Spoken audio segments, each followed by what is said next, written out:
My name is Marius Berg. I represent Astrata, who is a M2M solution provider to Globe.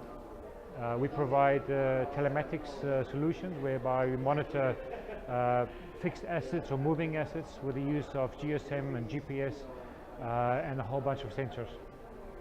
So this information is then transmitted to a service where we monitor and make this data available to the Globe customers.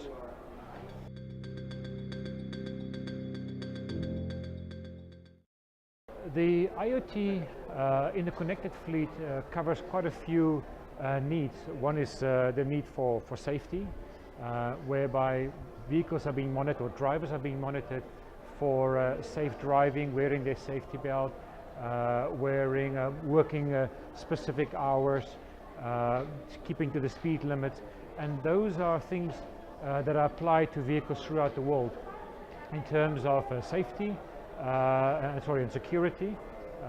Security is a matter that can translate to multiple countries regardless of where you are. So they need to be secure and being monitored against security rules transcend borders across the world.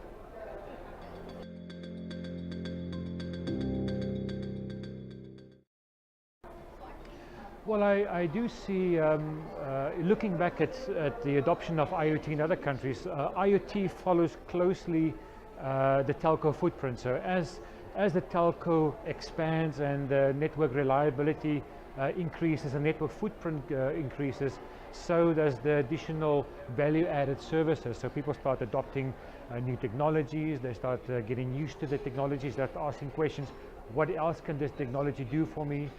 So in that sense, looking at the Philippines, I can see that the same trend is being followed to the rest of the world.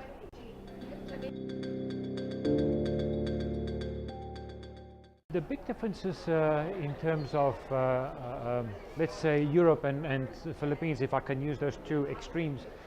In terms of Europe, the government has adopted a very strict regulation in terms of how vehicles should be operated, set maximum driving hours, resting hours. Drivers have to rest 2 hours for every hour of, the drivers have to rest 15 minutes for every 2 hours of driving.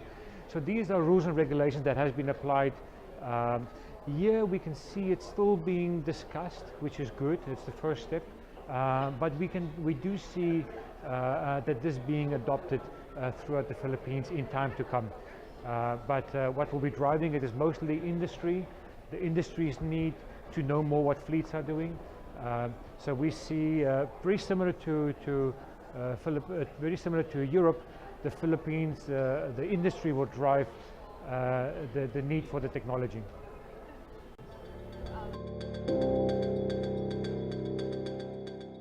In terms of the Singapore Civil Defence Force, now they've recently installed a system that monitors all the ambulances and fire engines, because it's a matter of national interest to make sure that ambulances and fire engines arrive on time, they take the best routes, they arrive within the 8-minute KPI, and it has a direct impact on the day-to-day lives of people. And I can very much see this type of approach being taken by the Philippine government as well, specifically when you have challenges when it comes to traffic and how these emergency services can be made to reach the final destination in a much quicker time. So yes, a typical case study would be the Singapore Civil Defence Force and how they've adapted it to overcome their challenges. In terms of advice, the first and I would say the biggest piece of advice that I would give people is that information, it's good to have everything connected, and it's good to collect information, and the analysis of this information obviously takes the information to the next level. But what really adds value at the end of the day, and what's really important, is that all of this leads to actionable outcomes. There needs to be an action that follows the collection of information. If there's no action that comes out of data collection, there's no change. So no change without action, and no action without data. So make sure whatever solution you pick, whatever data you collect, is not just data that you figure out later what to do with, but really look at what you want to achieve with it at the end of the day. What is the action, and then work your way back to see what data is required in order to achieve this action.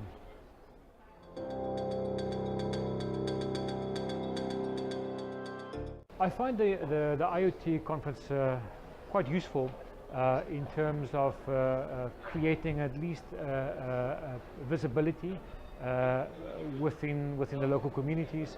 I would like to see governments taking a bigger role in participating and sending people from multiple different